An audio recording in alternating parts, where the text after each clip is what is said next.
అగ్రవర్ణాల్లో వెనుకబడినటువంటి వాళ్ళకి 10% రిజర్వేషన్ కల్పిస్తూ కేంద్ర ప్రభుత్వం తీసుకున్నటువంటి నిర్ణయం దేశ రాజకీయ వర్గాల్లో దేశంలో ఉన్నటువంటి చాలా సామాజిక వర్గాల్లో ఒక రకమైనటువంటి కలకలం రేపింది. సరిగ్గా ఈ ఎన్నికల సంవత్సరం కావడం, తర్వాత సార్వత్రిక ఎన్నికలకి కొన్ని నెలలే టైం ఉండడంతో కేంద్ర సర్కార్ చేసినటువంటి ఈ ప్రకటన ఒక్కసారి పొలిటికల్ హీట్ రేపింది. అయితే మిగతా పక్షాలు మాత్రం ఇది ఎలక్షన్ స్టంట్ అని చెప్పి అంటున్నాయి. బీజేపీ మాత్రం ఇది అగ్రవర్ణాల్లో ఉన్నటువంటి పేదలకి ఒక వరం లాంటిదని చెప్పి వాళ్ళు అంటున్నారు. దీని మీదనే విస్తృతంగా చర్చిద్దాం. మనతో బీజేపీ నుంచి ప్రేమేందర్ రెడ్డి గారు ఉన్నారు. తర్వాత మనతో చాలామంది సామాజికవేత్తలు చర్చలో పాల్గొంటారు. ముందు ప్రేమేందర్ రెడ్డి గారు, 4.5 ఏళ్ళ టైం ఉండే మీకు ఎప్పటి నుంచో ఈ డిమాండ్ ఈరోజు సడన్గా వచ్చింది కాదు, కొన్ని ఏళ్ల నుంచి ఉంది డిమాండ్ ఇది. కానీ ఇప్పుడు సరిగ్గా ఎలక్షన్ ముందు కొన్ని నెలల ముందు మాత్రమే తీసుకొచ్చారు. అది కూడా ఇప్పుడు ఇది మీరు సరే క్యాబినెట్ ఆమోదం తెలిపింది, కానీ రేపు లోక్సభ తీసుకొచ్చినా కూడా ఆర్టికల్ 15, 16 రెండు కూడా అమెండ్ చేయాల్సిన పరిస్థితి ఉంది. అది సాధ్యమవుతుందా? ఎలక్షన్స్ అంటే కాకపోతే ఏమవుతుంది మరి వాళ్ళు అన్నట్టు?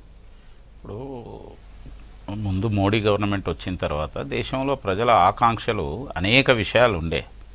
అవినీతి పైన పోరాటం చేయడం కావచ్చు, లేకపోతే డెవలప్మెంట్ విషయం కావచ్చు, ప్రభుత్వాన్ని సరిదిద్దడం, ఆర్థిక పరిస్థితిని మెరుగుపరచడం, ఇలాంటివి చేసిన తర్వాత ఇటువంటి నిర్ణయాలు తీసుకోవాల్సిన అవసరం ఉంటుంది. కాబట్టి అవన్నీ అయిపోయిన తర్వాత ఒక్కొక్కటి తీసుకుంటూ వస్తున్నారు.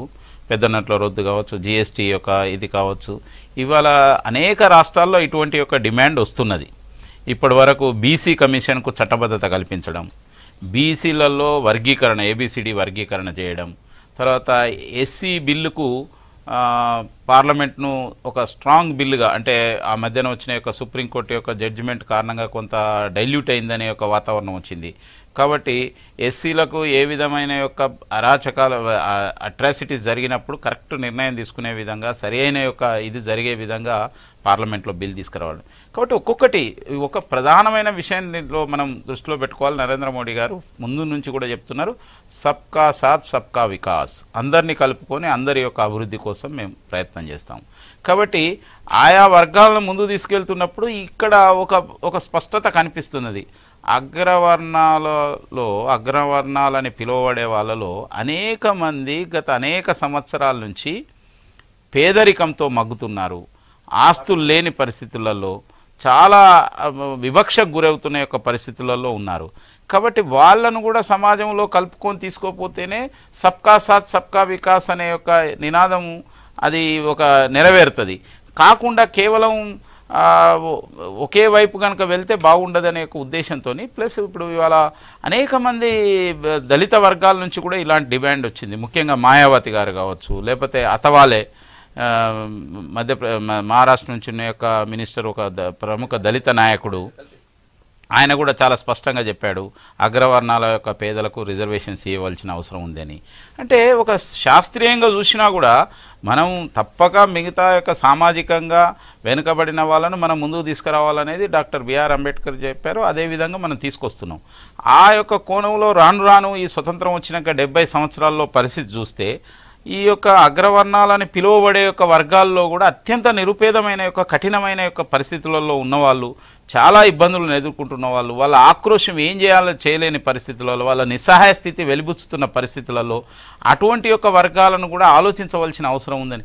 అయితే ఇక్కడ కేవలం ఒకటి ఆర్టికల్ 15లో వాళ్ళ కల్పించిన రిజర్వేషన్ ఏది కల్పించారు, అప్పుడు సామాజికంగా అణిచివేతకు గురైన వాళ్ళని ఉన్నత వర్గాల ఆ లెవెల్కి తీసుకురావడం కోసం పెట్టింది రిజర్వేషన్. సరే, ఇప్పుడు ఎకనామికల్లీ బ్యాక్వర్డ్ అనేది రిజర్వేషన్లో లేదో చెల్లదని చెప్పి ఇంతకుముందు ఓవైసీ కూడా అన్నారు.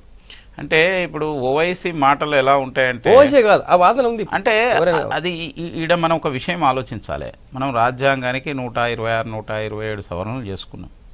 అనేక సందర్భాల్లో అనేక మార్పులు సమాజానికి అనుగుణంగా. ఇప్పుడు స్వతంత్రం వచ్చినప్పటికీ ఇప్పటికీ 70 సంవత్సరాల్లో అనేక మార్పులు వచ్చినాయి. ఇవాళ ప్రభుత్వం ఒక రకంగా చెప్పాలంటే ప్రభుత్వాల్లో ఉద్యోగాలు తగ్గినాయి, ఇలాంటివి అవన్నీ ఒక డిఫరెంట్ ఇష్యూ. కానీ ఒక ప్రజల యొక్క ఆవేదన, ఇప్పుడు ఇవాళ రాజస్థాన్లో పెద్ద ఉద్యమం వచ్చింది, గుజరాత్లో పెద్ద ఉద్యమం వచ్చింది, ఉత్తరప్రదేశ్లో కానీ లేకపోతే మన దగ్గర లేకపోతే మిగతా అనేక చోట్ల అనేక రకాల డిమాండ్స్ వస్తున్నాయి.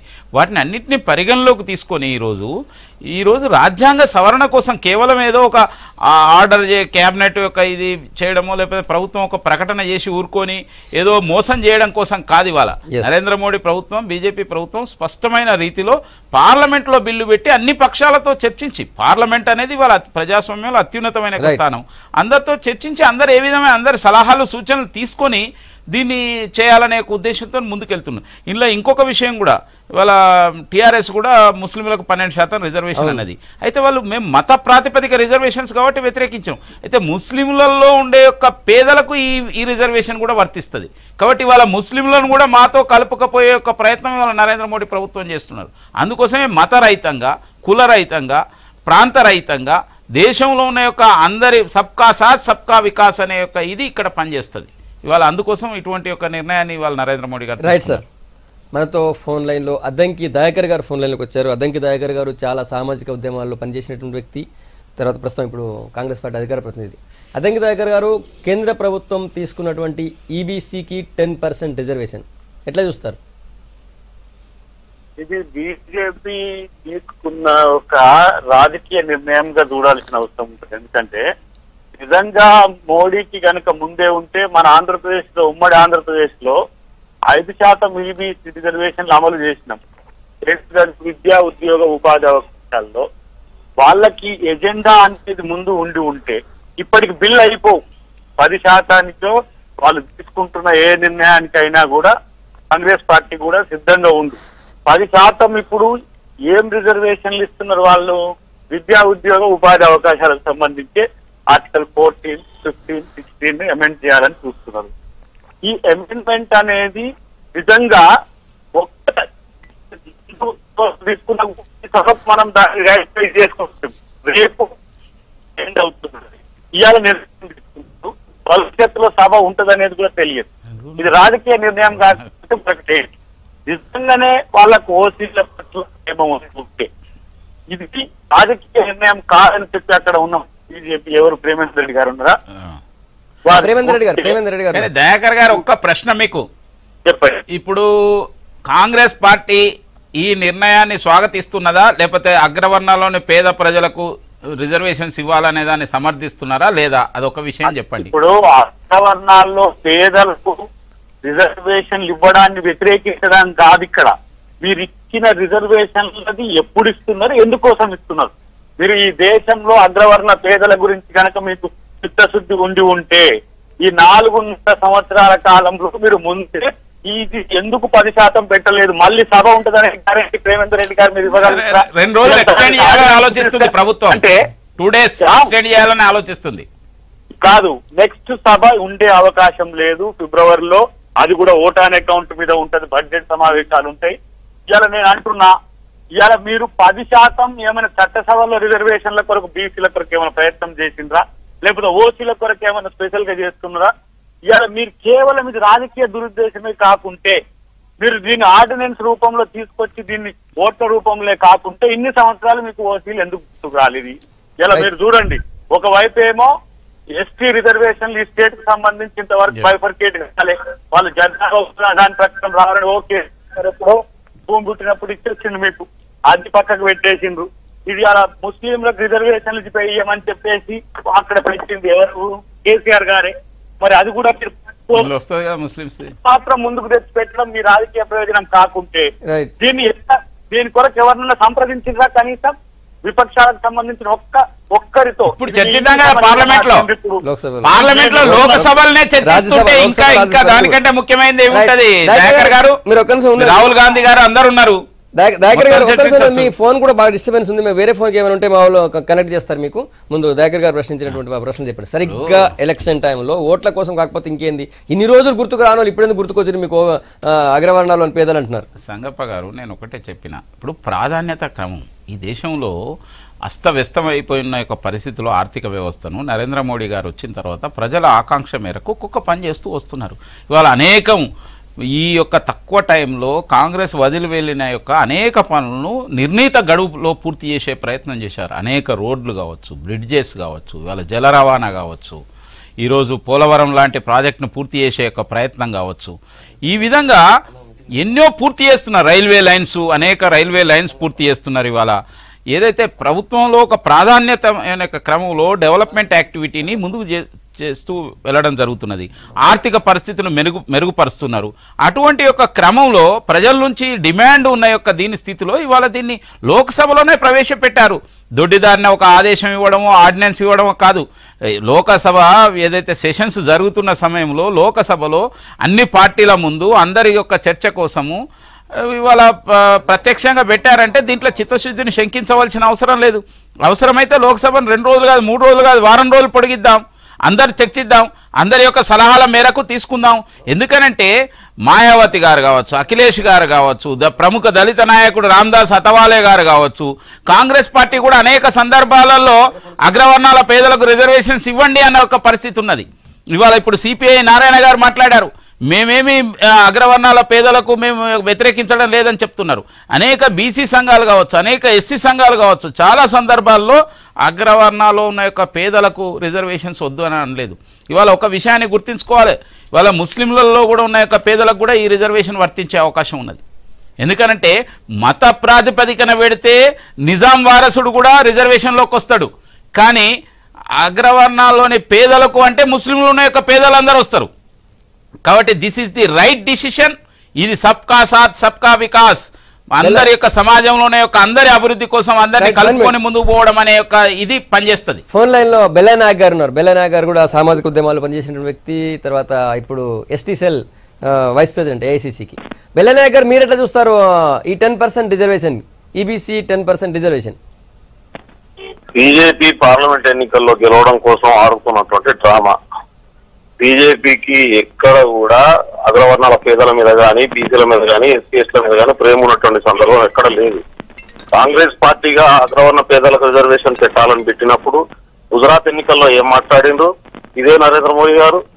గుజరాత్ ఎన్నికల సందర్భంగా అగ్రకులాల్లో ఉన్న పేదలు రిజర్వేషన్ అడుగుతుంటే దానికి వ్యతిరేకించినటువంటి వ్యక్తి ఎంత సడన్ గా ప్రేమీడికి వెళ్ళి పుట్టింది.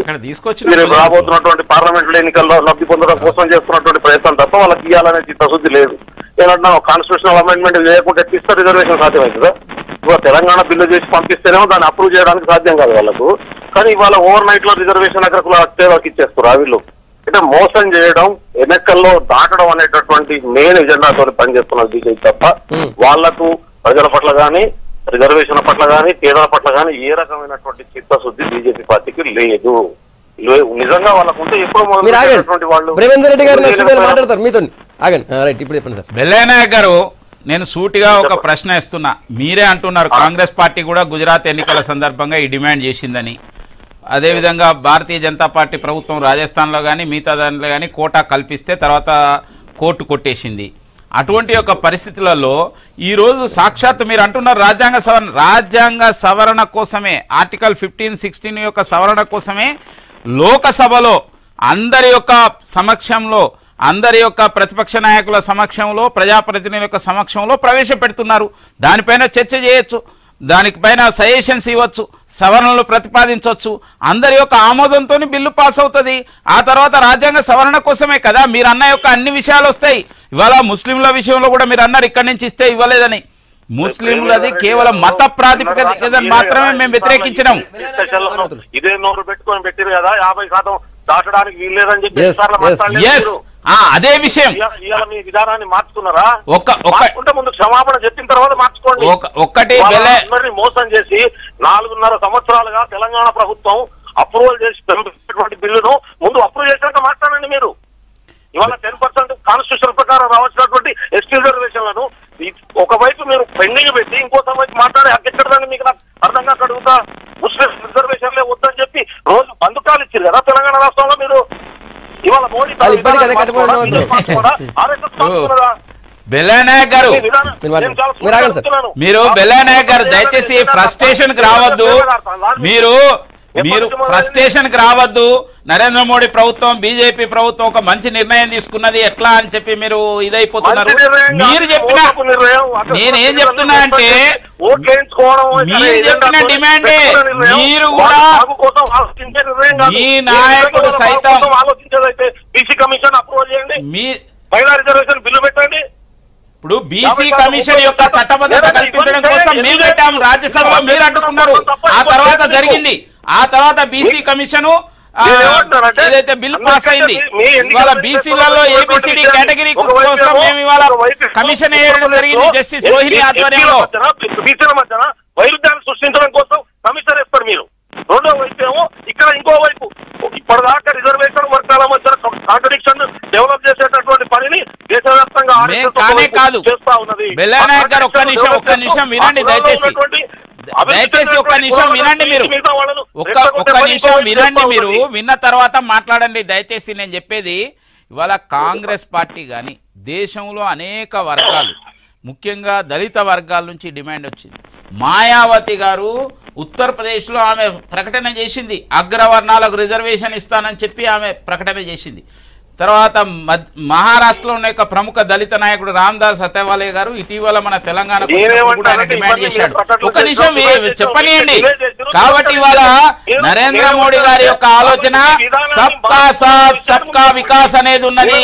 మీరు మాత్రమే ఇన్ని రోజుల నుంచి ఓట్ బ్యాంక్ రాజకీయాల కోసం మీరు కానీ టిఆర్ఎస్ వాళ్ళు కానీ ఇవాళ ముస్లిం రిజర్వేషన్స్ అన్నారు, కానీ మేము మత ప్రాతిపదిక రిజర్వేషన్ అనడం లేదు.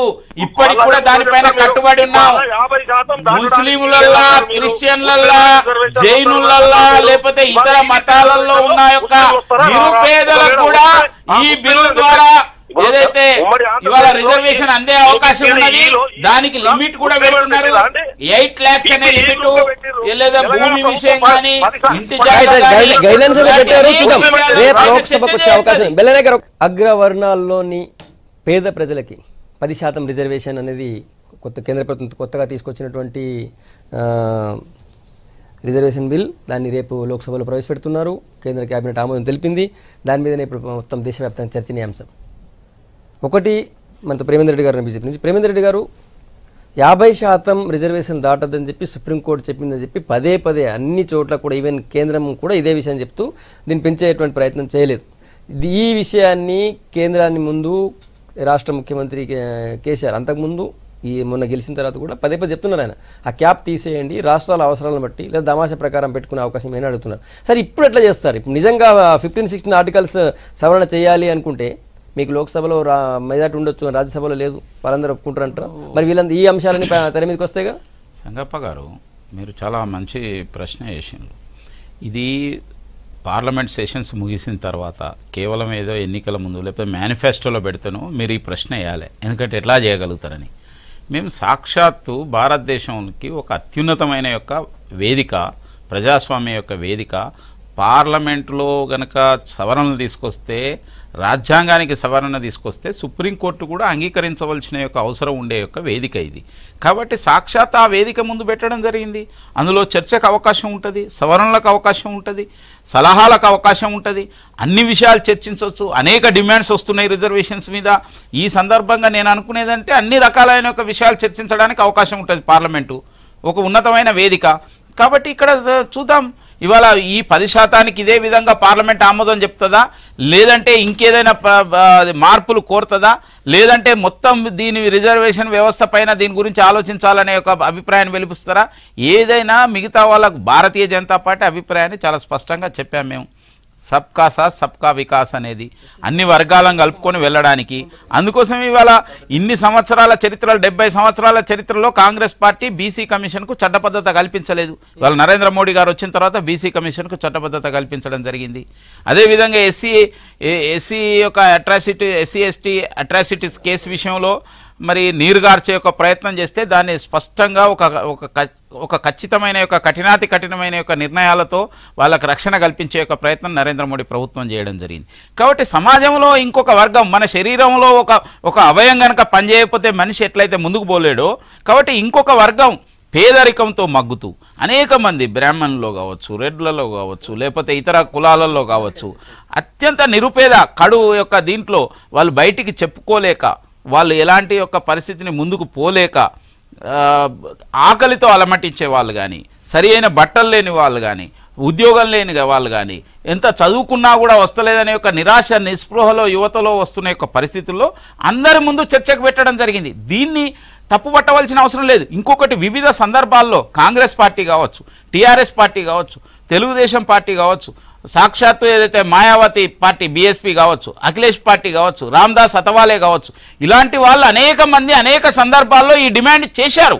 ఇవాళ వాటిని అన్నింటినీ దృష్టిలో పెట్టుకొని ప్రభుత్వం యొక్క ఇది పార్లమెంట్లో పెడుతున్న తప్పితే మరొకటి కాదు. దీంట్లో ఎలాంటి తప్పు పట్టవలసిన అవసరం లేదు. ఇది ఎన్నికల యొక్క స్టంట్ కాదు, ఎన్నికల రాజకీయం కాదు. ఇవాళ భారత సమాజాన్ని ఒకటిగా ఉంచి సర్వతోముఖాభివృద్ధి, భారతదేశం ఒక ఉన్నతమైన స్థితికి వెళ్ళాలి, భారతదేశంలో యొక్క ప్రజలందరూ కూడా సంతోషంగా ఉండాలి, వాళ్ళు అన్ని రంగాల్లో అభివృద్ధి చెందాలనే ఒకే ఒక ఉద్దేశం. ఓబీసీలు జాతీయ స్థాయిలో ఓబీసీలు దామాషా ప్రకారం మా కోటను పెంచండి అని చెప్పి డిమాండ్ చేస్తారు, కొన్ని ఏళ్ళ నుంచి డిమాండ్ చేస్తున్నారు. సో ఇప్పుడు మా కోట మాకు నష్టం జరుగుతుంది, వాళ్ళు పోరాటం చేసే అవకాశం ఉంది కదా. ఇప్పుడు ఇటువంటి విషయం కూడా ఇవాళ పార్లమెంట్లో చర్చ, పార్లమెంట్లో అనేక మంది బీసీ పార్లమెంట్ సభ్యులు ఉన్నారు, అన్ని పార్టీలు కూడా బీసీలకు మద్దతే ఉన్నాయి. అదే చెప్పాను, ఇవాళ నరేంద్ర మోడీ కంటే మించిన బీసీ యొక్క పక్షపాతి ఎవరు ఉంటారు? ఇవాళ నరేంద్ర మోడీ బీసీ ప్రధానమంత్రి, బీసీ యొక్క కమిషన్కు చట్టబద్ధత కల్పించిన యొక్క వ్యక్తి, అనేక సందర్భాల్లో ఓబీసీ విషయంలో వర్గీకరణ, అందులో ఉన్న యొక్క అత్యంత యొక్క పేద వర్గాలు బీసీలలో వాళ్ళు ఈ రిజర్వేషన్లు అనుభవించలేకపోతున్నారని దేశవ్యాప్తంగా, మన తెలంగాణలో ఉండొచ్చు, ఆంధ్రాలో ఉండొచ్చు ఏబిసిడి వర్గీకరణ బీసీలలో, కానీ దేశవ్యాప్తంగా లేదు. ఇది చేయడం కోసం జస్టిస్ రోహిణి యొక్క ఏదైతే చైర్మన్షిప్ యొక్క దీంట్లో ఆ యొక్క కమిషన్ కూడా వేయడం జరిగింది. అంటే అన్ని వర్గాలను ఏ విధంగా సమతుల్యం చేయాలనే యొక్క ప్రయత్నం నరేంద్ర మోడీ గారు చేస్తున్నారు. అందులో భాగంగానే ఇది చేయడం తప్పితే ఇందులో ఎలాంటి యొక్క రాజకీయం లేదు, ఓట్ బ్యాంక్ రాజకీయాలు అసలే లేవు. ఇవాళ నేను ఇది కూడా చెప్తున్నా, ఇవాళ ముస్లింల విషయంలో కూడా కొంతమంది అంటున్నారు మీరు ముస్లిం రిజర్వేషన్ వ్యతిరేకించి. వ్యతిరేకించింది అనేది వాస్తవం. ఇప్పటికి కూడా మేము చెప్తాం, మత ప్రాతిపదిక రిజర్వేషన్స్ మేము ఒప్పుకోవడం లేదు. మత ప్రాతిపదిక రిజర్వేషన్ అంటే అందులో ఎకనామిక్ అనేది ఎక్కడ రాదు. మేము అప్పుడు కూడా చెప్పాం, మత ప్రాతిపదిక రిజర్వేషన్స్ అన్నప్పుడు మత ప్రాతిపదిక రిజర్వేషన్ కాదు, దేశంలో ముస్లింలలో పేదలు ఉన్నారన్నప్పుడు మిగతా పేదలకి రిజర్వేషన్స్ ఇవ్వాలని అన్నాం మేము. ఇవాళ వాళ్ళకు కూడా వర్తిస్తుంది, ముస్లింలు పేదలకు కూడా వర్తిస్తుంది. 1 minute మీరు ఆగండి. జాతీయ బీసీ కమిషన్ మాజీ చైర్మన్ జస్టిస్ ఈశ్వరయ్య గారు మనతో లైవ్ లోకి వచ్చారు. Sir good evening. మీరు ఎట్లా చూస్తారు ఈ 10% రిజర్వేషన్? Very good evening sir. ఏ సార్, కేంద్ర ప్రభుత్వం తీసుకొచ్చినటువంటి అగ్రవర్ణాల్లోని పేదలకి 10% రిజర్వేషన్ ఎట్లా చూస్తారు మీరు? అది ఫస్ట్ ఆఫ్ ఆల్ 15-16 ఆర్టికల్ కూడా సరళ అవుతుందా, ఈజీగా అనిపిస్తుందా మీకు? రాజ్యాంగం సవరణ చేసే హక్కు పార్లమెంటుకు ఉంది, కానీ మన రాజ్యాంగంలో ఏం చెప్తుందంటే దానికి బేసిక్ స్ట్రక్చర్కు అది మనకు ప్రొటెక్ట్ చేసుకుంటూ ఏ సవరణ చేయాలనేది సుప్రీంకోర్టు న్యాయస్థానాల్లో జడ్జిమెంట్ చెప్తా ఉన్నాయి. అవి ఇప్పుడు 50% రిజర్వేషన్స్ మనము మండల్ కమిషన్ ఆధారంగా 50% రిజర్వేషన్స్ అంటే 27% ఓబీసీలకు అంటే సోషల్లీ ఎడ్యుకేషనల్ బ్యాక్వర్డ్ క్లాసెస్కు 27% కల్పించినప్పుడు అప్పుడు 22.5 అంటే ఎస్సీస్కి ఎస్టీస్ కలిపి 49.5 రిజర్వేషన్స్ ఇప్పుడు అమలవుతున్నాయి కేంద్ర ప్రభుత్వ ఉద్యోగాల్లో, కేంద్ర ప్రభుత్వ పాఠశాలలో. సుప్రీంకోర్టు ఇంద్రసాని కేసులు ఏమన్నారంటే జనరల్గా మీ దగ్గర ఎక్సెప్షనల్ కేసెస్లో 50% దాటకూడదు అని ఇంద్రసాని వర్సెస్ యూనియన్ ఆఫ్ ఇండియాలో 1992లో 9 మంది జడ్జిమెంట్లు తీర్పు చెప్పినారు. అందులో తీర్పు చెప్పిన తర్వాత మనకి ఇప్పుడు అందులో ఏమన్నారంటే దేశంలో ఉన్నటువంటి జనాభాని మొత్తము సర్వే చేసిన దాన్ని ఫిల్టర్ చేసి అందులో మోస్ట్ బ్యాక్వర్డ్ క్లాసెస్ అంటే సోషల్ ఎడ్యుకేషన్ బ్యాక్వర్డ్ క్లాసెస్ ఎవరో తెలుసుకొని దాని ప్రకారం రిజర్వేషన్స్ను ఇంప్లిమెంట్ చేయొచ్చు అని లెక్కలు లేవు. కాబట్టి 50% ఇప్పుడు అమలు అవుతున్నాయి, కానీ తమిళనాడులో 69% అమలు అవుతున్నాయి. ఇప్పుడు నేను జాతీయ బీసీ కమిషన్ చైర్మన్గా ఉన్నప్పుడు ఆ ఇంద్రసాని వర్సెస్ యూనియన్ ఆఫ్ ఇండియాలో ఏం చెప్పినారంటే కుల ప్రాతిపదికపైనే కాదు, వాళ్ళకు ఒక 1 or 2 జనరేషన్స్ ఏదైతే వృత్తులు ఉంటారో వాళ్ళు కూడా సోషల్లీ ఎడ్యుకేషనల్ బ్యాక్వర్డ్ క్లాస్ అవుతారు సామాజికంగా, విద్యాపరంగా. ఫర్ ఎగ్జాంపుల్ ఇప్పుడు auto drivers, rickshaw pullers, agriculture labours, daily wage workers, housemaids ఇట్లా పనిచేస్తే వాళ్ళు సోషల్లీ బ్యాక్వర్డ్ క్లాసెసే కాబట్టి వాళ్ళని కూడా లెక్కలు తీసి రిజర్వేషన్స్ కల్పించవచ్చు అని సుప్రీంకోర్టు చెప్తా ఉన్నది.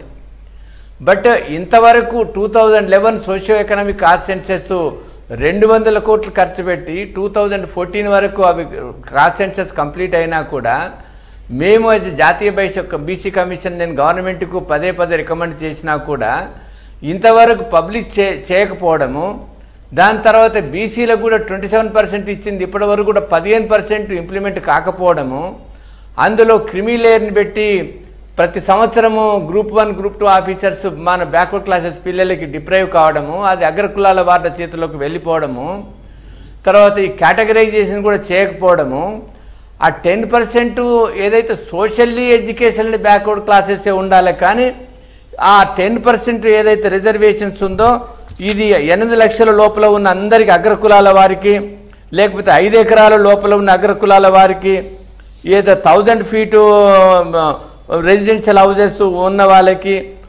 100 గజాలు ఉన్న వాళ్ళకి, ఊర్లలో అయితే 200 గజాల వాళ్ళు ఉన్న బీదోళ్ళందరికంటే మొత్తం ఎస్సీ ఎస్టీలు దాదాపు 80% ఉన్నారు. అగ్రకులాల వాళ్ళు టోటల్గా 20% ఉన్నారు. ఈ కేటగిరీకి వచ్చిన వాళ్ళు ఓన్లీ 10% ఉంటారు. నువ్వు ఆ 10%కు 10% రిజర్వేషన్స్ వాళ్ళకి ఇస్తున్నామంటే ఎస్సీ ఎస్టీలతో సమానంగా అగ్రకులాల పేదలను చూస్తున్నావు. బీసీలు వచ్చే వరకల్లా 54% ఉన్న వాళ్ళకు ఓన్లీ 27% వస్తుంది. ఇప్పుడు పంచాయతీరాజ్ల యాక్ట్లో చూస్తే 22% వస్తుంది. బట్ ఇది బీసీలకు ముమ్మాటికి న్యాయం జరగదు, బీసీలకు అన్యాయం జరిగే, సామాజిక న్యాయం జరగదని నా యొక్క అభిప్రాయం. అది రైట్ సార్. ముఖ్యంగా బీసీలకి ఇది నష్టం కలిగిస్తుంది అంటున్నారు, మిగతా వాళ్ళు కూడా అదే రకంగా నష్టం ఉంది అంటున్నారు. రేవేంద్ర రెడ్డి గారు, జస్టిస్ ఈశ్వరయ్య గారు స్పష్టంగా చెప్పారు, ఈ 10% కోట పెంచడం వల్ల బీసీలు, ఎస్సీలు, ఎస్టీలు, మిగతా రిజర్వేషన్ పొందుతున్న వాళ్ళందరికీ నష్టం జరుగుతుంది. ఒకటి. రెండోది, జనాభా గణన చేయకుండా, జనాభా గణనపై స్పష్టత రాకుండా అది ఇప్పటివరకు పబ్లిష్ చేయలేదని చెప్తున్నారు ఆయన. సో ఈ ఏ రిజర్వేషన్ ప్రకటించినా కూడా నష్టం అని చెప్పి అంటున్నారు ఆయన. ఇప్పుడు జస్టిస్ ఈశ్వరయ్య గారికి నమస్కారము. వారు ఎత్తిన విషయాల విషయంలో చాలా నేను స్వాగతిస్తున్నా. తప్పక చర్చ జరగవలసిందే. అందుకోసం ఇది కేవలం ఒక ఆర్డర్ తీయలేదు ఇవాళ నరేంద్ర మోడీ గారు, సాక్షాత్తు పార్లమెంటు ముందు పెట్టారు. పార్లమెంటు ముందంటే 130 కోట్ల మంది ప్రజలు ఎన్నుకున్న యొక్క ప్రతినిధులు చర్చించడానికి, అనేక రకాల సలహాలు ఇవ్వడానికి, సూచనలు ఇవ్వడానికి, సవరణలు కోరడానికి, అనేక విషయాలు చర్చించడానికి దీంట్లో స్పష్టమైన అవకాశం ఉంది. అయితే మీరు అన్నట్టు సామాజికమైన వెనుకబడిన వాళ్ళు అనే దాని విషయంలో ఇవాళ అగ్రవర్ణాల్లోని పేదలు కూడా ఆటో నడుపుకునే వాళ్ళు ఉన్నారు, అగ్రికల్చర్ లేబరర్గా పనిచేసే వాళ్ళు ఉన్నారు, కనీసం ఇల్లు లేని వాళ్ళు ఉన్నారు. అందులో ఉన్న యొక్క పేదలు ఇప్పుడు ఈ యొక్క ఓపెన్ కోటాలో వాళ్ళు ఆల్రెడీ పోటీ పడుతున్న వాళ్ళు ఉన్నారు. కాకపోతే వాళ్ళ యొక్క ఆర్థిక పరిస్థితి సహకరించకపోవడం వల్ల అగ్రవర్ణాల్లో ఉన్న యొక్క పేదలను డబ్బు ఉన్న యొక్క అగ్రవర్ణాలు కూడా దగ్గర తీయలేని పరిస్థితి ఉన్నది. వాళ్ళని కనీసం పెళ్లికి పిలవలేని పరిస్థితి ఉన్నది. వాళ్ళను సరి అయిన అది సామాజికమైన వివక్షే, అది కొనసాగుతున్నది ఇవాళ. కాబట్టి వాళ్ళు ఎంత బాగా ప్రయత్నం చేసినా కూడా వాళ్ళకు చదువు అవకాశం లేని పరిస్థితుల్లో ఉన్నాయి. వాళ్ళలో తీవ్రమైన యొక్క నిరాశ, నిస్పృహలు రావడం వల్లే అనేక రాష్ట్రాల్లో ఇలాంటి డిమాండ్స్ వస్తున్నాయి. అయితే వచ్చిన వెంటనే కూడా దీనిపైన నరేంద్ర మోడీ గారు కానీ బీజేపీ కానీ స్పందించలేదు. ఇవాళ అనేక పార్టీలు కూడా, అనేక రకాల సామాజిక సంస్థలు కూడా ఒక డిమాండ్ చేయడం జరిగింది. ఇవాళ నేను అదే చెప్పాను. ఇవాళ మాయావతి గారు కానీ, రామ్దాస్ అతవాలే గారు కానీ, అనేక మంది దళిత నాయకులు కానీ, అనేక మంది వెనుకబడిన యొక్క వర్గాల నాయకులు కానీ, ఈ యొక్క పేదల అగ్రవర్ణాల్లోని యొక్క పేదలు మీరన్న యొక్క సామాజికమైన బాటంలో లైన్ కింద వచ్చే వాళ్ళకు మాత్రమే, అందుకోసమే వారు కొన్ని బాటం లైన్ పెట్టారు. వాటిలలో చర్చించవచ్చు, ఇంకేమైనా మార్పులు చేర్పులు చేయొచ్చు అనొచ్చు. ఇవాళ 1000 చదరపు యొక్క సెంటీమీటర్లు అంటే ఒక 100 గజాలు, 100 గజాల్లో ఉన్న యొక్క ఇల్లు. 100 గజాలు అంటే ఇవాళ మనం వాళ్ళందరినీ పేద ప్రజలు ఎవరికైతే 100 గజాల ఇల్లు ఉంటే మనం ఫ్రీ ఇల్లు ఇస్తున్నాం. అటువంటి ప్రజల కిందికి వచ్చే వాళ్ళకు మాత్రమే. అయితే ఒకటే నేను విషయం ఏంటంటే, నేను ఈ విషయంలో ఇంకా ఎక్కువగా పోదలుచుకోలేదు. ఈరోజు దేశంలో ఏదైతే బీసీ వర్గాల్లో కూడా ఒక ఐఏఎస్ ఆఫీసర్ అయిన యొక్క బీసీ వర్గంలో ఆయనే రిజర్వేషన్స్ని ఇవాళ అవుతున్నాయి. బీసీలలో కూడా కొన్ని క్యాస్టులు మాత్రమే ఇవాళ మొత్తం రిజర్వేషన్స్ను ఇది చేయడం జరుగుతుంది. మన తెలంగాణలో, మన ఆంధ్రాలో ఎప్పుడో వచ్చింది ఇది ఏబిసిడి వర్గీకరణ, దేశం మొత్తం రాలేదు. కాబట్టి నరేంద్ర మోడీ గారు వచ్చిన తర్వాత దేశంలో ఈ యొక్క ఏబిసిడి వర్గీకరణ పైన కాబట్టి అందరికీ బీసీలను వేరు, ఎస్సీలు వేరు, మిగతా వాళ్ళు వేరని కాదు. ఎవరైతే సామాజికంగా ఆర్థికంగా వెనుకబడి ఉన్నవారో అందరికీ సబ్కా సాత్ సబ్కా వికాస్ అనే ఆలోచన తప్పితే మరొకట్లేదు ఇందులో. జస్టిస్ గారు, ఒకటి అగ్రవర్ణాలకు కూడా పేదలు తీవ్ర ఇబ్బందులు ఉన్నారు. చెప్పండి సార్. బీసీ వర్గీకరణ కింద మన దగ్గర 1973కి వెళ్ళి బీసీ వర్గీకరణ ఉంది. బీసీ వర్గీకరణ సైంటిఫిక్ పద్ధతితో లేకపోయినా కొంత న్యాయం ఇక్కడ కూడా జరుగుతుంది. ఫర్ ఎగ్జాంపుల్ ఏ గ్రూపులో అక్కడ కూడా సైంటిఫిక్ లేదు, అయినా కూడా నేను సెంట్రల్ ఓబీసీ లిస్టులో బీసీ వర్గీకరణ జరగాలని నేను అధ్యక్షులు ఉన్న చైర్మన్, జాతీయ బీసీ కమిషన్ చైర్మన్ ఉన్నప్పుడు నేను రిపోర్టు ఇచ్చినందువల్ల మాననీయ ప్రధానమంత్రి గారు నరేంద్ర మోడీ గారు ఇది ఆ రిపోర్టు ఒప్పుకొని తర్వాత బీసీ ఇప్పుడు ఆర్టికల్ 340 కింద ఇప్పుడు బీసీ వర్గీకరణకు మనం అపాయింట్ చేసినాడు. అది కూడా అగమేఘాల మీద 3 నెలల లోపల మేము వర్గీకరణ చేస్తామని జనాభా లెక్కలో ఏం లేకుండా, ఏమి ఆధారం, సైంటిఫిక్ క్రైటీరియా, మెథడాలజీ ఏం చేయకుండా అది ప్రతి 3 నెలలకు ఒకసారి పొడిగించుకుంటూ పోతున్నారు. ఇప్పుడు దాదాపు 3 నెలల అయింది, మళ్ళీ ఎన్నో పొడిగించింది. అట్లనే జాతీయ బీసీ కమిషన్ కాన్స్టిట్యూషన్ రాజ్యాంగ హోదా ఇచ్చి కూడా 2.5 సంవత్సరాలకి వెళ్ళి అక్కడ కమిషన్ కాన్స్టిట్యూట్ చేయలేదు. ఇప్పుడు నేను స్వాగతిస్తున్నాను, సార్ మీరు అన్నట్టు నేను స్వాగతిస్తున్నాను దీన్ని. కానీ ఈ బీసీలలో 50% ఏదైతే బీసీలలో ఉందో ఈ 10% ఎవరికి ఇస్తున్నావు అది సపరేట్గా పెట్టండి. మీరు ఈ ఎకనామికల్లీ ఇప్పుడు ఆక్యుపేషనల్గా ఎకనామికల్లీ వీకర్ సెక్షన్స్కు ఎంత ఉంది వాళ్ళ జనాభా? 20% ఉంది. ఇటువంటి కేటగిరీ వచ్చిన వాళ్ళు 10% ఉంటుంది. ఆ 10%కు మీరు 10% వాళ్ళకి అగ్రకులాల వాళ్ళకి ఇస్తున్నావు. బీసీలకేమో 54% ఉన్న వాళ్ళకు 27% అమలు అవుతుంది. కానీ ఇందులో కలపకుండా అది సపరేట్ గ్రూప్ పెట్టండి. రేపు కేటగరైజ్డ్ అయితే సపరేట్ గ్రూప్ పెట్టండి, లేకపోతే వీళ్ళ భాగం కూడా వాళ్ళే తీసుకెళ్తారు అది. కాబట్టి దీని సైంటిఫిక్ పార్లమెంట్లో సంతోషం ఏంటంటే పార్లమెంట్లో పెట్టారు బిల్లు, రేపు వస్తూ ఉంది. దీని మీద చర్చ జరుగుతుంది. నేను పార్లమెంట్లో వాళ్ళ నిజంగా వాళ్ళకు కూడా నేను విన్నపం చేస్తున్నా ఏంటంటే ఇది వీళ్ళకు ఇంద్రసానే చెప్పింది ఏది వృత్తి మన ఇన్కమ్ 2 ఆధారంగా ఎవరైతే రిక్షా పుల్లర్స్ ఉన్నారో, టాక్సీ డ్రైవర్స్ ఉన్నారో, ఆటో లేకపోతే అగ్రికల్చర్ లేబర్ ఉన్నారో వీళ్ళందరికీ రిజర్వేషన్స్ ఏ కులం లేకుంటే ఇవ్వచ్చు. జాట్లకి ఇవ్వచ్చు, బ్రాహ్మణులకి ఇవ్వచ్చు, రెడ్లకి ఇవ్వచ్చు, వెలమలకి ఇవ్వచ్చు, మరాఠాలకి ఇవ్వచ్చు, పటేళ్ళకి ఇవ్వచ్చును. కానీ వాళ్ళ లెక్కలు ఎక్కడ ఉన్నాయి? అది ఇంతవరకు 2011 సెన్సెస్ లెక్క పెట్టలేదు. అది రేపు అగమేఘాల మీద ఆర్డినెన్స్ తెచ్చినా కూడా ఎట్లా ఇంప్లిమెంట్ చేస్తావు? అది తెచ్చిన తర్వాత కొంచెం ఏదైనా ట్రాన్స్పరెన్సీ ఉండాలి, అకౌంటబిలిటీ ఉండాలి, అది అందరికి సమ్మతించే ఉండాలి. ఏదో జనాన్ని సంతృప్తి పరచడానికి ఏదో ఓటు బ్యాంక్ పాలిటిక్స్ చేయకూడదని నా యొక్క మనవేది. అందులో ఉన్న బీద వాళ్ళు ఎంతమంది ఉంటే ఎంత వాళ్ళు 10% ఉన్నారా? మొత్తము అగ్రకులాల వర్ణ వాళ్ళు భారతదేశంలో వాళ్ళ పర్సెంటేజ్ ఓన్లీ 20%. 20%లో ఈ క్రైటీరియా ఉన్న వాళ్ళు 5 ఎకరాల లోపల ఉన్న వాళ్ళు, తర్వాత 8 లక్షల ఆదాయం ఉన్న వాళ్ళ వీళ్ళ సంఖ్య ఎంతమంది ఉన్నది? ఒక 10% ఉంటుంది అనుకోండి. 10% ఉంటే వాళ్ళకి 5% ఇవ్వాలా? మేము 54% ఉన్న వాళ్ళకి 27% ఇచ్చినప్పుడు వాళ్ళకి జనాభా ప్రాతిపదిక పదాగా అందరికి ఎవరికి జనాభా ఎంత ఉందో అంత రిజర్వేషన్ ఇచ్చేయండి. ఇదంతా ఇంక ఇబ్బంది లేదుగా. అందుకని మీకు అందులో బీదోళ్ళని ఆదుకునేది రాజ్యాంగం, ఒక మనకు రాజ్యాంగం ప్రకారం వాళ్ళకి హక్కు ఉంది. వాళ్ళకు కూడా మనము చేయుతనియాలి. వాళ్ళకు కూడా మనకి ఇంద్రసానే చెప్పింది 1992లో ఇంద్రసానే చెప్పింది కులకు సంబంధం లేకుండా అగ్ర కులాల వాళ్ళ ఉన్న బీదలకు కూడా మన వ్యవసాయ కూలీలకు, అగ్రికల్చర్ లేబర్కి, రిక్షా పుల్లర్కి, ఆటో డ్రైవర్కి ఇటువంటి వాళ్ళందరూ కూడా రిజర్వేషన్స్ గుర్తించి ఇవ్వాలని ఇంద్రసానే 1992లో చెప్పింది. అది రాజ్యాంగం కాన్స్టిట్యూషన్ అధికారం అమెండ్ చేసే అధికారం వాళ్ళకు ఉన్నది.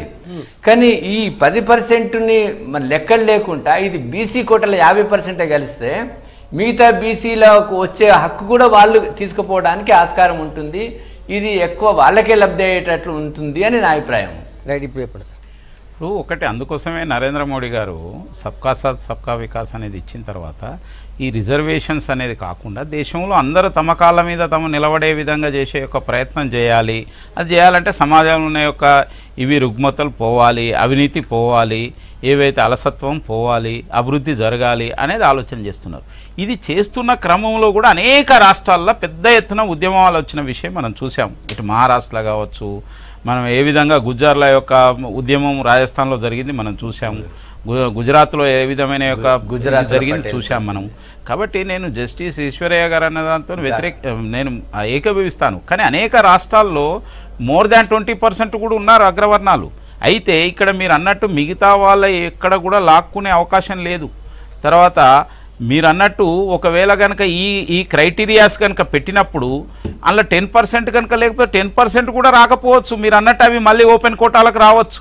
ఒకవేళ అట్లనే కనుక ఉంటే ఈ క్రైటీరియాలు ఉన్న వాళ్ళు కనుక ఆ విధంగా ఉంటే ఈరోజు ఒక్కటే మనం అందరం కోరుకునేది, డాక్టర్ బిఆర్ అంబేద్కర్ గారు ఏం చెప్పారు, రిజర్వేషన్స్ అనేది ప్రవేశపెట్టినప్పుడు జనాభా ప్రాతిపదికన వద్దు, ఓపెన్ కోటా అనేది కొంత ఉండాలి అనేది చెప్పారు. ఒకవేళ అట్లా పెట్టుంటే బాగానే ఉండేది, దానికి మేము కూడా ఏం వ్యతిరేకం కాదు. కానీ ఇవాళ ఓపెన్ కోటాలో ఎస్సీలు, ఎస్టీలు, బీసీలు లేకపోతే అగ్రవర్ణాల్లోని పేదలు కూడా కాంపిటీట్ చేస్తున్నారు అనేక చోట్ల, నేను కాదనడం లేదు. కానీ ఇవాళ వివక్ష అనేది జరుగుతున్నది కాబట్టి ఈ విధంగా వచ్చింది. దీనిపైన కూడా పార్లమెంట్లో కూడా అనేక మంది దళిత మేధావులు ఉన్నారు, అనేక మంది బలహీన వర్గాల మేధావులు ఉన్నారు, లేకపోతే అగ్రవర్ణాలు కూడా మిగతా యొక్క పేదల గురించి ఆలోచించే వాళ్ళు ఉన్నారు.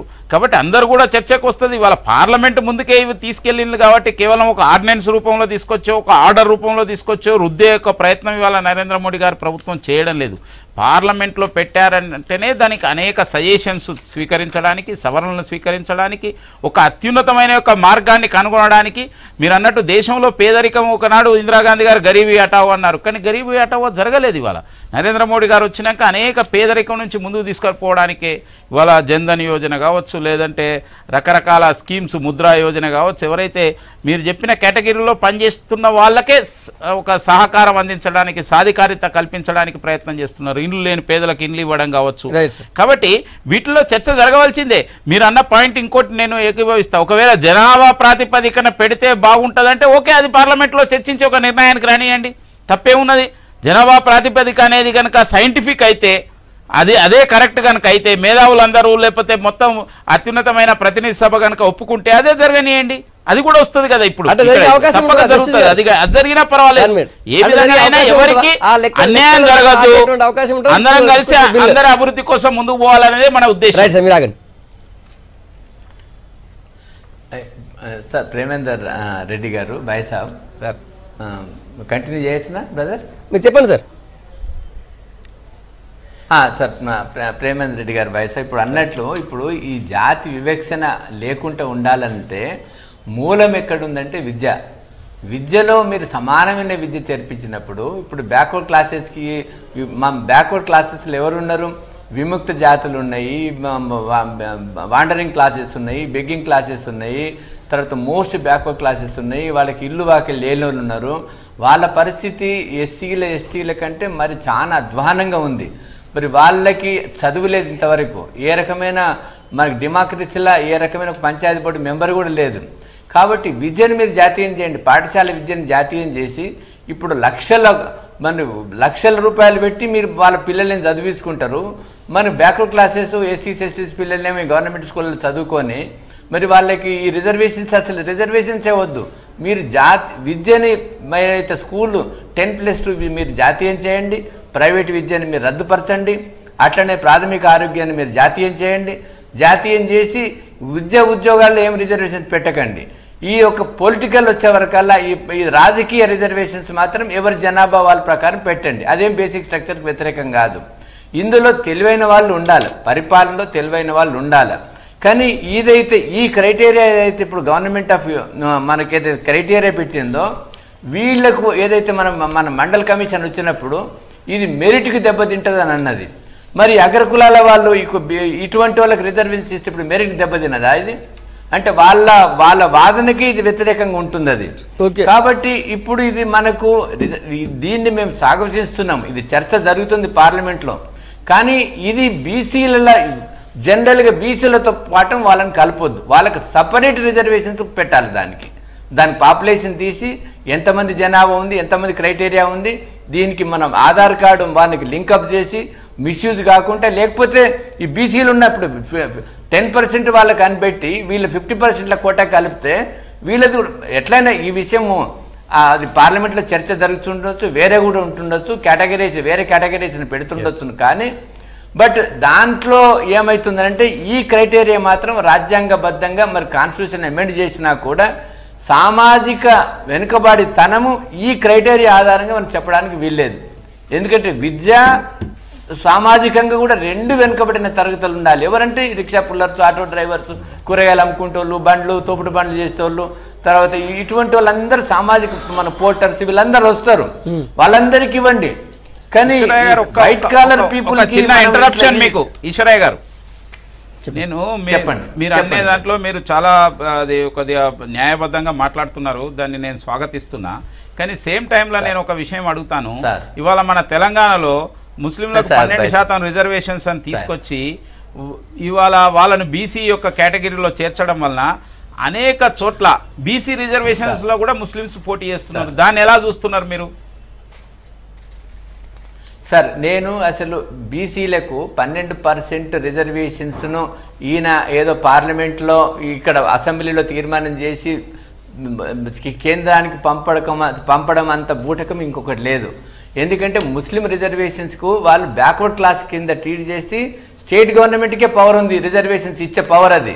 కేంద్రం పంపాల్సిన అవసరం లేదు. ఎందుకంటే మన 1974కి వెళ్ళి రిజర్వేషన్ జరుగుతుంది. ఇది సెంట్రల్ లిస్ట్లో కలపడానికి కాదు ఇది.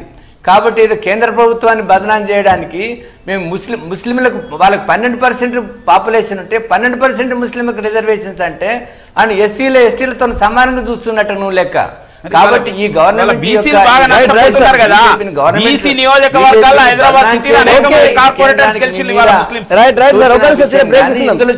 లేదు, దీన్ని సమర్థించనేది. 4% దానికి సపరేట్ కేటగిరీ ఉంది.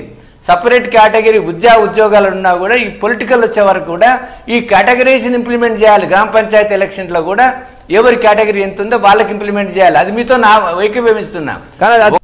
అగ్రవర్ణాల్లోని పేదలకు 10% రిజర్వేషన్ కేంద్ర కేబినెట్ ఈరోజు ఆమోదం తెలిపింది. రేపు లోక్సభకు వస్తుంది బిల్. దాని గురించి మాట్లాడుతున్నాం. ఒకటి, ఇప్పుడు సరిగ్గా కొన్ని నెలలు మాత్రం టైం ఉంది general elections. Main parliament session అయిపోయింది. Only vote on account budget మాత్రమే ఉంటుంది. ఇప్పుడు ఎన్ని రోజులు, 2 రోజులు ఎక్స్టెండ్ చేసినా కూడా ఈ చర్చ పూర్తయ్యే అవకాశం లేదు. జస్టిస్ ఈశ్వరయ్య గారు చెప్పిన దాన్ని బట్టి ఇప్పటికిప్పుడు తేలే అవకాశం కనిపిస్తలేదు. ఇది ఎట్లాగో తేలేదని తెలిసి ఓటు రాజకీయం కోసం మీరు ఇచ్చారని ప్రతిపక్షాల వాదానికి బలం చేకూరుస్తున్నట్టు కదా. ఇప్పుడు చాలా విషయాలు వాళ్ళు ఆ విధంగానే మాట్లాడే అవకాశాలు ఉన్నాయి. అట్లంటే ప్రాక్టికల్ కనిపిస్తుంది. నేను అనేది మొన్న కీలకమైన బిల్లులు కూడా చాలా పార్లమెంట్లో చర్చకు వచ్చినాయి. వాటిని కూడా మనం చర్చించిన విషయం చూశారు. మీరు అసలు ఎంత సమయం ఉన్నా కూడా ఏ విధంగా పార్లమెంట్ సమయాన్ని వృధా చేస్తున్నారు. కొన్ని అపోజిషన్ పార్టీస్ అనేది కూడా, ముఖ్యంగా కాంగ్రెస్ పార్టీ అనేది కూడా మనం చూసాము. ఇవాళ చిత్తశుద్ధి ఉంటే తెలంగాణ బిల్లు ఎంత సమయంలో మనకు చర్చకు వచ్చింది, ఎంత సమయంలో ఆమోదించబడ్డదో చూశారు మీరు. చివరి సమయంలో కొన్ని గంటల పాటు ఉన్న యొక్క సమయంలోనే తెలంగాణ బిల్లు ఆమోదించబడ్డది. కాబట్టి అందరికి కనుక చిత్తశుద్ధి ఉంటే ఇది పార్లమెంటు బయట కాంగ్రెస్ పార్టీ కానీ, లేకపోతే సమాజ్వాదీ పార్టీ కానీ, బీఎస్పీ కానీ, టీఆర్ఎస్ పార్టీ కానీ, లేకపోతే తమిళనాడులో ఉన్న పార్టీలు కానీ, ఇలాంటి అనేక పార్టీలు అనేక సందర్భాలలో ఇటువంటి యొక్క రిజర్వేషన్ గురించి ముఖ్యంగా మమతా బెనర్జీ కూడా మాట్లాడిన యొక్క సందర్భాలు ఉన్నాయి.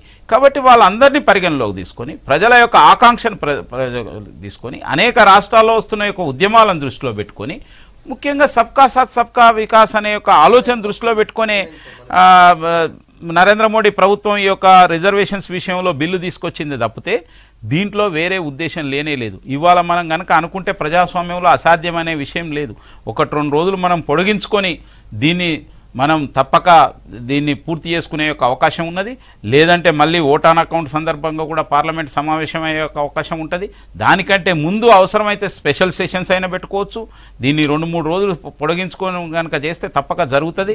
ఇవాళ రాజ్యసభలో మెజార్టీ ఉన్నప్పటికి కూడా అన్ని పక్షాలు కనుక అంగీకరిస్తే ఇది లోకసభలో రాజ్యసభలో కూడా జరుగుతుంది. దీంట్లో ఓట్ బ్యాంకు కోణం అనేది లేనే లేదు. ప్రజలందరినీ కలుపుకొని పోవాలనే ఒక ఆతృత మాత్రమే ఇవాళ నరేంద్ర మోడీ యొక్క దీంట్లో ఉన్నాయి. ఆయన చాలా విషయాలు చాలా స్పష్టంగా చెప్తున్నాడు. ఇవాళ రుణమాఫీ విషయంలో నేను ఇందుకోసం చేయలేకపోతున్నా, నేను కావాలంటే మిమ్మల్ని మభ్యపెట్టడానికి రుణమాఫీ చేయొచ్చు, కానీ నేను ఒక శాశ్వతమైన ప్రాతిపదికన దీర్ఘకాలికమైన దీంట్లో రైతులందరూ పైకి రావాలనే ఉద్దేశంతో నేను ఇవాళ మిమ్మల్ని అట్లా దానికంటే ఆదాయాన్ని రెట్టింపు చేయాలనే ఆలోచన చేస్తున్నా అని చెప్పారు.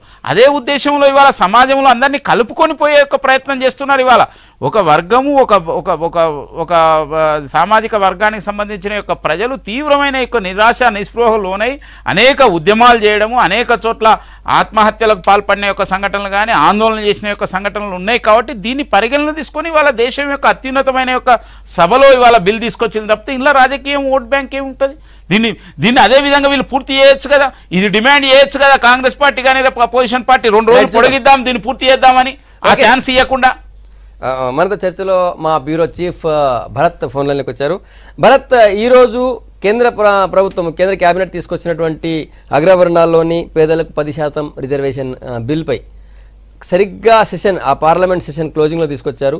అవసరమైతే 2 రోజులు ఎక్స్టెండ్ చేయడానికి మేము రెడీగా ఉన్నామని చెప్పి వీళ్ళు అంటున్నారు. రేపు లోక్సభ చర్చకు వస్తుంది కాబట్టి ఏమయ్యే అవకాశం ఉంటుంది? నిజంగా ఈ 2-3 రోజుల్లోనే 15-16 ఆర్టికల్స్ అమెండ్మెంట్ జరిగేటువంటి అవకాశం ఉండి బిల్ పాస్ అయ్యే అవకాశం కనిపిస్తుంది మీకు భరత్? అంటే సంగప్ప, ఇప్పుడు పార్లమెంట్ లో ఉభయ సభలు ఉన్నాయి. 2 సభల్లో ఒక్కో సిచ్యువేషన్ ఉంది. లోక్సభ విషయానికి వస్తే ఇది రాజ్యాంగ సవరణ బిల్లు. రాజ్యాంగ సవరణ బిల్లు అంటే ఖచ్చితంగా 2/3 మెజారిటీతో పాస్ కావాలి. కనీసం 50% పైగా సభ్యులు హాజరు కావాల్సి ఉంటుంది. ఇప్పుడు నిజానికి పార్లమెంట్ సెషన్ రేపటితో ముగియాల్సి ఉంది. కానీ కేంద్ర ప్రభుత్వం అవసరమైతే ఇంకో 2 రోజులు ఎక్స్టెండ్ చేస్తామంటుంది, జనవరి 10 వరకు. సో లోక్సభలో ఈజీగా పాస్ అవుతుంది. కారణం ఏంటంటే బీజేపీకి మెజారిటీ ఉంది. బీజేపీ మిత్రపక్షాలు ఇతరులు సపోర్ట్ చేసే అవకాశం, అంటే లోక్సభలో 543 మంది సభ్యులకు 360 మంది సపోర్ట్ చేస్తే చాలు. అయితే ఇప్పుడు ఎన్నికలు దగ్గర పడుతున్న తరుణంలో ఏ పార్టీ కూడా దీనికి సపోర్ట్ చేయకుండా ఉంటది అని మనం అనుకోవడానికి వీల్లేదు. ఇప్పుడు ఎగ్జాంపుల్ తీసుకుంటే కాంగ్రెస్ పార్టీ కూడా ఏమంటుంది, ఇది మంచిదే కానీ ఎలక్షన్స్ ముందు తీసుకొచ్చారు, ఇది ఒక నాటకం. ఎందుకంటే ఫస్ట్ ఎలక్షన్ 4 సంవత్సరాలు 8 నెలలు చేశారు, ఆలస్యం చేశారు, ఇప్పుడు ఎలక్షన్ ముందు తీసుకొచ్చారు అంటున్నారు. రెండోది కోర్టులో ఇది నిలుస్తుందా అంటున్నారు. అంతేగాని దీన్ని వ్యతిరేకిస్తారని అనుకోవడానికైతే వీల్లేదు. సో లోక్సభలో అయితే ఖచ్చితంగా ఇది పాస్ అయ్యేందుకు ఆస్కారం మనకు కనిపిస్తోంది. ఎందుకంటే బీజేపీ ఆల్రెడీ తన సభ్యులకు విప్ జారీ చేసింది. అరవింద్ కేజ్రీవాల్ ప్రకటించారు సపోర్ట్ చేస్తామని. మిగతా ఎన్డీఏ పార్టీస్ కూడా దీన్ని సపోర్ట్ చేయొచ్చు. ఎందుకంటే చాలా రాష్ట్రాల్లో ఇష్యూస్ ఉన్నాయి. ఇప్పుడు ఎగ్జాంపుల్ తీసుకుంటే మహారాష్ట్రలో మరాఠాలకు రిజర్వేషన్స్ కల్పించాలన్న డిమాండ్ ఉంది. 16% కల్పిస్తూ ఆల్రెడీ అక్కడ మహారాష్ట్ర ప్రభుత్వం కేంద్ర ప్రభుత్వానికి పంపించింది. ఈ నేపథ్యంలో మహారాష్ట్ర పార్టీలైన ఎన్సీపీ, తర్వాత శివసేన ఇవన్నీ కూడా సపోర్ట్ చేసే అవకాశం ఉంటుంది. లేకపోతే అక్కడ మరాఠాల సపోర్ట్ కోల్పోయే అవకాశం ఉంది. హర్యానాలో జాట్లు రిజర్వేషన్ కోరుతున్నారు, వాళ్ళు అక్కడ బీసీ స్టేటస్ గురించి కోరుతున్నారు. ఈ నేపథ్యంలో హర్యానా పార్టీలు సపోర్ట్ చేసే అవకాశం ఉంది. ఆంధ్రప్రదేశ్ లో కాపులకు రిజర్వేషన్స్ 5% ఇవ్వాలంటూ కేంద్ర ప్రభుత్వానికి పంపించారు. సో ఒకవేళ ఇప్పుడు కనుక ఈ 10% కేంద్ర ప్రభుత్వ ఉద్యోగాల్లో అమలు అయితే ఇది కేవలం కేంద్ర ప్రభుత్వ ఉద్యోగాలకు సంబంధించిన అంశమే. సో రకరకాల రాష్ట్రాల్లో రకరకాల క్యాస్ట్ ఉన్నాయి. కాపులు, తర్వాత అనుకోండి జాట్లు అనుకోండి, అక్కడ రాజ్పుతులు అనుకోండి. సో ఆయా పార్టీలు డెఫినెట్ గా లోక్సభలో అయితే సపోర్ట్ చేసే అవకాశం ఉంది. రాజ్యసభలో ప్రభుత్వానికి మెజారిటీ లేదు కాబట్టి రాజ్యసభలో ఏం జరుగుతుంది అన్నది చూడాలి. ఇది కేవలం లెజిస్లేటివ్ పాయింట్ ఆఫ్ వ్యూ. అంటే పార్లమెంట్ లో బిల్లు పాస్ అయినంత మాత్రాన మరి ఇది అమల్లోకి వస్తుందా అంటే నెక్స్ట్ ఎవరైనా కోర్టుకు పోతే కోర్టు మరి దీన్ని అంగీకరిస్తుందా లేదా అన్నది చూడాల్సి ఉంది. ఇప్పుడు ఫస్ట్ స్టెప్ అయితే పార్లమెంట్ లో అయితే, లోక్సభలో అయితే పాస్ అయ్యేందుకు అవకాశాలు మనకు ఎక్కువ కనిపిస్తున్నాయి. రాజ్యసభలో ప్రభుత్వానికి మెజారిటీ లేదు. అయితే మెజారిటీ లేనంత మాత్రాన ఏదన్నా రాజకీయ పార్టీలు, ఎగ్జాంపుల్ రాజ్యసభలో కాంగ్రెస్ బీజేపీ కలిస్తే ఏ బిల్ అయినా 2/3 మెజారిటీతో పాస్ అయ్యేందుకు ఆస్కారం ఉంటుంది. కానీ మెజారిటీ రాజకీయ పార్టీలు ఎన్నికల టైంలో ఇప్పుడు అగ్రవర్ణాలకు వ్యతిరేకంగా వ్యవహరిస్తాయని కూడా అనుకోవడానికి వీలేదు. వీలైతే వాళ్ళు వాకౌట్ చేయొచ్చు, లేకపోతే ఇంకేమైనా చేయొచ్చు. అయితే రాజ్యాంగ సవరణ బిల్లు ఇంకొక క్లాస్ కూడా ఉంది. కనీసం 50% మంది సభ్యులు కూడా హాజరు కావాలి. అంటే ఇప్పుడు ఎగ్జాంపుల్ లోక్సభలో 543 మంది ఉన్నారు, 272 పర్సన్స్ హాజరై వచ్చిన వాళ్ళలో 2/3 మెజారిటీ ఖచ్చితంగా ఉండాల్సి ఉంటుంది. అంటే ఎక్కువ మంది వాకౌట్ చేసినా అది కూడా ఒక సమస్య. ఇప్పుడు రాజ్యసభలో 250 మెంబర్స్ ఉన్నారు, ఖచ్చితంగా 125 మెంబర్స్ హాజరు కావాలి. ఆ 125 లో 2/3 మెజారిటీ రావాలి. సో ఎక్కువ మంది బాయ్కాట్ చేస్తే గనక అటువంటి సమస్య ఒకటి ఉంటుంది. కానీ ఇప్పుడున్న పరిస్థితిలో బట్ పొలిటికల్ రాజకీయ పార్టీలు అగ్రవర్ణాల జనాభా సంఖ్య తక్కువైనా బట్ వాళ్ళ ఇన్ఫ్లుయెన్స్ ఎక్కువ ఉంటుంది. ఎగ్జాంపుల్ తీసుకుంటే మన దగ్గర అగ్రవర్ణాల సంఖ్య తక్కువైనా పొలిటికల్ ఇన్ఫ్లుయెన్స్ చాలా ఎక్కువ. మహారాష్ట్రలో మరాఠాల ఇన్ఫ్లుయెన్స్ ఎక్కువ, ఆంధ్రప్రదేశ్ లో కమ్మాస్ గానీ రెడ్డిస్ గానీ వాళ్ళ ఇన్ఫ్లుయెన్స్ ఎక్కువ. కాబట్టి వాళ్ళందరికీ దృష్టిలో వ్యతిరేకత వస్తుంది. కాబట్టి ఏ రాజకీయ పార్టీ కూడా సాహసించకపోవచ్చు దీన్ని వ్యతిరేకించండి. ఇప్పటివరకు ఒక ఎంఐఎం రియాక్షన్ మాత్రమే కొంచెం వ్యతిరేకంగా ఉంది. మిగతా దాదాపు కూడా అందరు దాదాపు సమర్థిస్తున్నట్లు మనకు కనిపిస్తుంది. ఎంఐఎం కూడా ఎకనామికల్లీ బ్యాక్వర్డ్ క్లాస్ అంటే అది ఆర్థిక ప్రతిపాదికన రిజర్వేషన్ అనేది చట్టంలో లేదు అన్నాడు ఓషి గారు, అట్లా అన్నారు. కానీ చూద్దాం ఏమైతే. ఒకటి మీరు లైన్లో ఉన్నాను భరత్, జస్టిస్ ఈశ్వరయ్య గారితో మాట్లాడదాం. ఈశ్వరయ్య గారు ఇంతకుముందు మా భరత్ చెప్పినట్టు చాలా రాష్ట్రాల్లో వివిధ డిమాండ్లు ఉన్నాయి. ఆంధ్రాలో కాపులకు సంబంధించి, తర్వాత హర్యానాలో జాట్లు, గుజ్జర్లు రాజస్థాన్లో, గుజరాత్లో పటేలు, ఇట్లా చాలా చోట్ల ఈవెన్ డిమాండ్స్ ఉన్నాయి. ఈ 10% రిజర్వేషన్లు ఇస్తామని చెప్పి కేంద్ర ప్రభుత్వం తీసుకొచ్చింది కదా, దీంతో వీళ్ళ డిమాండ్లను వెనకపోయే అవకాశం ఉంటుందా? వాళ్ళు బీసీలో రావాలనుకుంటున్నారు. సో ఇప్పుడు 10% పెరగడం వల్ల వాళ్ళు వెనకపోయే అవకాశం ఉంటుందా? మీకేమనిపిస్తుంది సార్? ఇప్పుడు పార్లమెంట్ అయినా కూడా మన దగ్గర కాన్స్టిట్యూషన్లో 3 వింగ్స్ ఉన్నాయి. ఒకటి లెజిస్లేచర్ అంటే పార్లమెంటు, చట్టసభలు, తర్వాత ఎగ్జిక్యూటివ్, తర్వాత జ్యుడిషియరీ. దురదృష్టవశాత్తు ఏంటంటే ఈ 3 వాళ్ళ ఆధిపత్య చేతుల్లో ఉన్నాయి. ఈ బిల్లు పాస్ అయినా కూడా బీసీలకు న్యాయం అవుతుందా, లేకపోతే ఇందులో సామాజిక న్యాయం ఉంటుందా, పబ్లిక్ ఇంట్రెస్ట్ ఉంటుందా, ఇది క్వశ్చన్. కానీ మెజారిటీ ఉండం కాబట్టి మేము అందరు అగ్రకులాల వాళ్ళకి, ఆధిపత్య కులాలు మేము డామినేట్ చేసి మేము బిల్లు పాస్ చేసుకున్నా కూడా ఇది పబ్లిక్ ఇంట్రెస్ట్గా, లేకపోతే సామాజిక న్యాయం జరుగుతుందా, పొలిటికల్ న్యాయం జరుగుతుందా, డెమోక్రసీలో ఇది అందరికీ రాజ్యాంగం ప్రకారం ఉంటుందా, అది మనం చూసుకోవాలి. కానీ మీరు చిత్తశుద్ధితోని ఈ బిల్లు పార్లమెంట్లో పెడితే అన్ని వర్గాల వారికి సమర్థిస్తారు. మీరు ప్రేమేందర్ రెడ్డి గారు అన్నట్లు ఇందులో చర్చ జరిగి, సో ఎవరికి అన్యాయం కాకుండా, ఎవరి భాగం ఒకరు తినకుండా, మన జనాభా లెక్కల ప్రకారం సమన్యాయం చేస్తే అందరు కూడా సంతోషం. As a matter of fact నేను కూడా రికమెండ్ చేశాను మన మాననీయ ప్రధానమంత్రి గారికి. నాకు వారికి అపీల్ చాలా అతను నచ్చినాడు అది. ఎందుకంటే మన అగ్ర కులాల వాళ్ళలో ఉన్నటువంటి బీదలను కూడా మనం కాపాడుకోవాలా, లేకపోతే వాళ్ళని ఎరవేసి ఈ అగ్ర కులాల వాళ్ళు డామినెంట్ కాస్ట్లో వీళ్ళు ఎజిటేషన్ చేస్తారు, దేశం యొక్క అభివృద్ధి ఆగిపోతుంది. కాబట్టి వాళ్ళని గుర్తించి వాళ్ళకి రిజర్వేషన్స్ కల్పించాలని ఇంద్రసాని చెప్పింది, నేను సలహా ఇచ్చానది. కానీ ఇప్పుడు అందుకనే మనకు అల్టిమేట్ గా రాజ్యాంగం ప్రకారము ఈ సామాజిక న్యాయానికి దెబ్బ ఉంటే మాత్రం, బీసీలకు అన్ని కులాలు కలిసి బీసీలకు అన్యాయం చేస్తే మాత్రం రేపు పార్లమెంటులో బీసీలు వాళ్ళు కళ్ళు తెరుచుకొని అన్ని అగ్ర కులాల వాళ్ళని ఓడించడానికి ఇది ఒక ఆస్కారం అవుతుంది.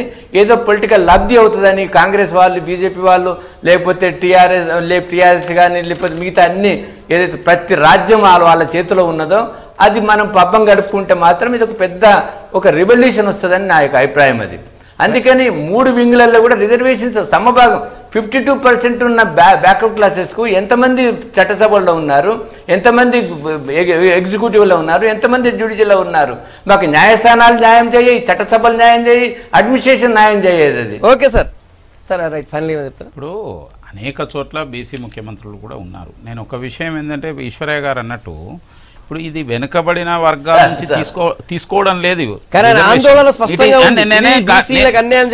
నేనేమంటున్నా అంటే ఇవాళ పార్లమెంట్ అనేది అందరికి రిప్రజెంట్ చేస్తున్నది. ఎందుకు బీసీలు ఒక బీసీ ప్రధానమంత్రి నరేంద్ర మోడీ గారు ఉండి బీసీలకు అన్యాయం చేసే సమస్య లేదు. అందులో భారతీయ జనతా పార్టీ ఉద్దేశం కూడా కాదు. నేను చాలా స్పష్టంగా చెప్పిన.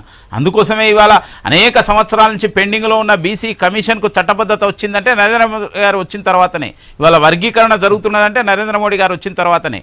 అయితే నేను ఇంకో విషయం ఏంటంటే ఎట్టి పరిస్థితుల్లో బీసీల నుంచి లాక్కునేది లేదు.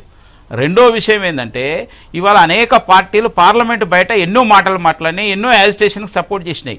కాబట్టి ఇంతకుముందు భరత్ గారు అన్నట్టు ఆ పార్టీల వైఖరి ఏందో చెప్పనియండి, ఏంటిదో తేలిపోతుంది కదా. వాళ్ళు బయటోటి లోపలొట్టి మాట్లాడడం కాకుండా వాళ్ళు ఏం చెప్తారో చెప్పనియండి. తర్వాత ఎన్ని సవరణలైనా, ఎన్ని సజెషన్స్ అయినా, ఎంత చర్చ అయినా జరగనియండి. దానికి ఆహ్వానం కోసమే కదా ఈ రోజు కేవలం ఒక ఆర్డరో ఆర్డినెన్స్ తీసుకురాలేదు, సాక్షాత్ సభ ముందు పెట్టి సవరణ కోసం ఇవాళ సవరణ కోసం బిల్లు పెడుతున్నారు తప్పితే కేవలం బిల్లును ఇంకో రకంగా పాస్ చేసే ఒక ప్రయత్నం చేయడం లేదు. కాబట్టి సవరణ కోసం అన్నప్పుడు అన్ని విషయాలు వస్తాయి. 2/3 రావాల్సిందే. 2/3 లో అన్ని వర్గాలు ఉంటాయి. నేచురల్ గా అన్ని వర్గాలు లేనిది అది సాధ్యమే కాదు. ఇవాళ ఫైనల్ గా ఒక్క ప్రశ్న భరత్, మీరు చెప్పిన దాంట్లో ఇంతకుముందు మీరు మాట్లాడిన దాంట్లో కాపులు, జాట్లు, గుజ్జర్లు, తర్వాత పటేల్ వీళ్ళందరూ కూడా బీసీలు కలపాలని డిమాండ్ చేస్తున్నారు. సో ఈ 10%తో మరి వాళ్ళందరూ కూడా సాటిస్ఫై, మాకు బీసీలు కలపాల్సిన అవసరం లేదు, ఈ 10% సరిపోతుంది అనుకునే అవకాశం ఉంటుందా? అంటే ఇది మౌలికంగా మనం ఒక విషయం గుర్తుంచుకోవాలి, ఇది కేంద్ర ప్రభుత్వ విద్యా ఉద్యోగాల్లో మాత్రమే వర్తిస్తుంది. రాష్ట్ర ప్రభుత్వాలు దీని బాటలో వెళ్లి రాష్ట్ర ప్రభుత్వాలు మళ్ళీ చేసుకుంటే డెఫినెట్ గా ఇబ్బందికరంగా ఎటువంటి ఇబ్బంది ఉండదు. కానీ రాష్ట్రాల్లో కేంద్ర ఒత్తిడి ప్రభుత్వం ఉంటుంది అయితే ఎట్లా? ఇప్పుడు పార్లమెంట్ ఎలక్షన్స్ బిఫోర్ దృష్ట్యా వీళ్ళందరినీ సాటిస్ఫై చేసేందుకు ఇది ఒక అవకాశం. మరాఠాలు, గుజ్జర్లు, పటేళ్లు ఇవన్నీ కూడా బీజేపీ ఓటు బ్యాంక్. బీజేపీని బ్రాహ్మణ్ బనియా పార్టీగా కూడా గతంలో పిలిచేవాళ్ళు. సో వాళ్ళందరూ అన్హ్యాపీగా ఉన్నారు. వాళ్ళని సాటిస్ఫై చేసేందుకోసం ఇది తెచ్చారని ఖచ్చితంగా అనుకోవచ్చు. ఒకటి. రెండవది, ఇప్పుడు పార్లమెంట్ లో బిల్లు పాస్ అయినా జుడిషియరీలో రెండు రకాల ఇబ్బందులు ఎదురయ్యే అవకాశం ఉంది న్యాయస్థానాల్లో. ఒకటి, రిజర్వేషన్స్ ఎకనామికల్లీ బ్యాక్వర్డ్ గా ఎక్కడ కూడా ఇవ్వలేదు. సామాజికంగా బ్యాక్వర్డ్ ఉన్న కారణంగానే రిజర్వేషన్స్ ఉన్నాయి. సో ఇప్పుడు ఎకనామిక్ బ్యాక్వర్డ్ రిజర్వేషన్ చెల్లుతాయా లేదా అన్నది సుప్రీంకోర్టులో కేసు దాఖలైతే సుప్రీంకోర్టు నిర్ణయం తీసుకోవాలి. రెండోది, Indira Sawhney versus Union of India కేసులో 50% రిజర్వేషన్లు దాటొద్దు అని 1992లో సుప్రీంకోర్టు జడ్జిమెంట్ ఇచ్చింది. సో ఇప్పుడు ఇది 49% ఆల్రెడీ కేంద్ర ప్రభుత్వ విద్యా సంస్థల్లో ఉన్నాయి. 27% ఓబీసీలకు, 15% ఎస్సీలకు, 6%, 7% ఎస్టీలకు ఉంది. సో 49 + 10 59% అవుతుంది. సో సుప్రీంకోర్టు ఈ రెండు అంశాలని, ఒకటి సామాజికంగా కాకుండా ఆర్థిక పరంగా వెనుకబడిన వర్గాల వారికి కూడా రిజర్వేషన్స్ ఇవ్వచ్చా అన్నది తేల్చే అవకాశం ఉంటుంది. రెండవది, 50% దాటొచ్చా, ఎందుకంటే సుప్రీంకోర్టే గతంలో 50% దాటొద్దు అని చెప్పింది. ఈ రెండు అంశాలు కూడా లీగల్ గా కూడా ఇబ్బందులు ఎదురయ్యే అవకాశాలు అయితే ఖచ్చితంగా ఉంటాయి. బట్ ఒక రాజ్యాంగ సవరణ ద్వారా ఒక ప్రయత్నం చేస్తున్నారు. మరి ఎంత మేరకు సక్సీడ్ అవుతుందో చూడాలి Sangappa. Right, thank you Bharat, thank you Premender Reddy గారు, తర్వాత జస్టిస్ ఈశ్వరయ్య గారు ఈ చర్చలు పాల్గొని మేము ఎప్పుడు చెప్పినందుకు.